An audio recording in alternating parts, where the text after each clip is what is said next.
Unfortunately, the problem in the relationships that we see out there is not lack of trust, it's not lack of acceptance, it's not lack of love or a lack of appreciation or even understanding. Rather, the biggest problem that exists in today's society when we're looking at relationship across platform and across the country, across the globe, it's one common issue that seems to try to force itself, especially with the introduction of social media and us trying to present someone or something that we're not simply because of pleasing other people. And that issue that forces itself in a very sneaky way into our life is lack of self-acceptance, lack of self-acknowledgement, and lack of understanding who we are. You know, and this is typical when we're talking about relationship and we're trying to form one for the first time. It's exciting to agree with our partner all the time, to agree with the things that they want to do, simply for a lack of better word to say, just to be in the moment. And it's fun. They love it because we're just obeying by their rule and their criteria and their guideline. But slowly and slowly, we're hiding our true self. And the moment that we start hiding our true self, we start building wall around ourselves, and we just confine ourselves to this little box. And then over time, we forget about it. It goes inside of that box and we forget about it. We put it aside, never to go back in it. Because the moment we address that box of us, of our personality, of our likes, dislike, the moment we decide to address it, that's the moment chaos happens. That's the moment that our partner is not happy. That's the moment that we have argument. That's the moment that we have conflict. And that's the moment that we have disagreement. So two things we can do in this situation. One, we could forget about who we are and decide to be what our partner wants. Two, we could address that box of us, of who we are, and just have argument and have fights over and over and over again. Well, there's a caveat to this. If we don't address it, everything is fun and dandy, everything is great, everything is beautiful. Rose color, it's beautiful, colorful. But over time, as we try to just explore that identity that we have created for ourselves, our mind, our body becomes exhausted.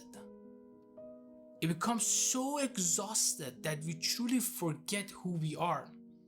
We forget what our agenda is. And that's just so exhausting and frustrating. And all of a sudden, we're in this relationship that we love. We love our partner.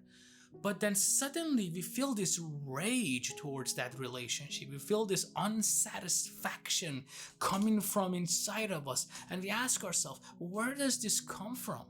How is this happening? I have been so happy in this relationship.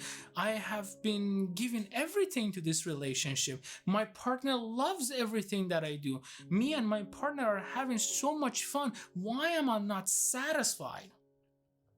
And that simply has one answer. And the answer to that is that the answer is because we feel so unsatisfied, we feel so frustrated and so emotionally overwhelmed, is because we're trying to be someone else. We're not us. Think about a play, a theater.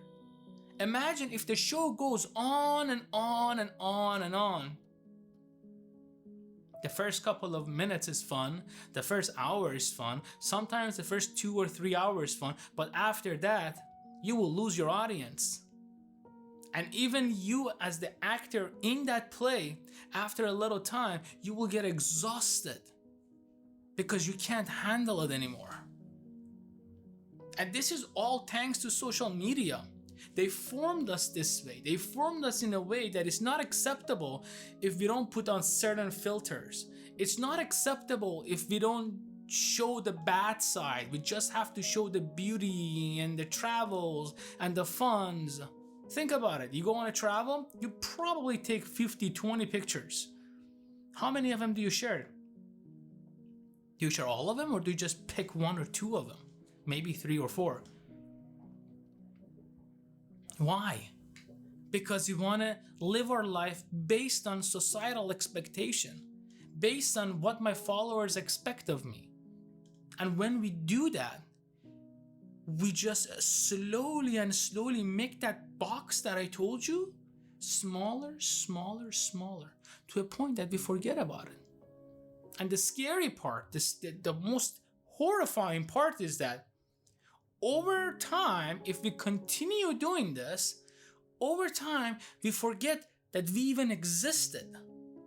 We forget that that person, our true self, is in there. And we just have no answer to our life. And it doesn't matter how many people sit down and talk to you and tell you what your issue is or what you should be focusing on. You won't understand it because you have no knowledge of it being existent in the first place. Especially kids in this day and age, when they grow up on these expectations, when they grow up with the idea of creating this false reality for themselves that they can be someone else in a hope of achieving everything without putting little to no efforts on it. And that becomes dangerous. That becomes overwhelming. That becomes exhausting. And at one point, we just break. Losing our relationship is one part of it, but losing the sense of who we are, that's tragic. Caring about your relationship is important. Being able to be loved, being able to be in a relationship where you feel okay, when you feel happy, when you feel satisfied is outstanding. But you gotta ask yourself, at what cost? If this person that I want to form this relationship with cannot accept me for who I am, is that the right relationship for me? Or what if I can be who I am? What if I can express what I like? Instead of constant agreeing and constant battling with ourselves to juggle this life that doesn't really exist. How long can we keep it up for? Maybe a year, 2 years, 10 years? And then what? During this relationship with probably kids, with a life, you look back and you ask yourself, what happened? Stages of life. You look back at your life and instead of feeling satisfied, you feel regret. You feel that your destiny has not been fulfilled. So then you question everything. You become unhappy. You become angry. You become frustrated. So starting today, sit down with yourself. Ask yourself, who are you? Simply ask yourself, who am I? Maybe sit in front of a mirror. That's a great exercise. One of the best exercises is to sit in front of a mirror. If you don't have a big mirror, just grab your small mirror, put it in front of you. Ask yourself, who am I? What do I want? What do I seek? Where do I want to be? And how do I want to be? These 5 questions, these are the key questions. Ask yourself these questions. Write them down. And then be you on your own term. This is your life. This is your territory. This is where you can shine. Shine. Be happy. Be satisfied. Be you. What's more beautiful than you?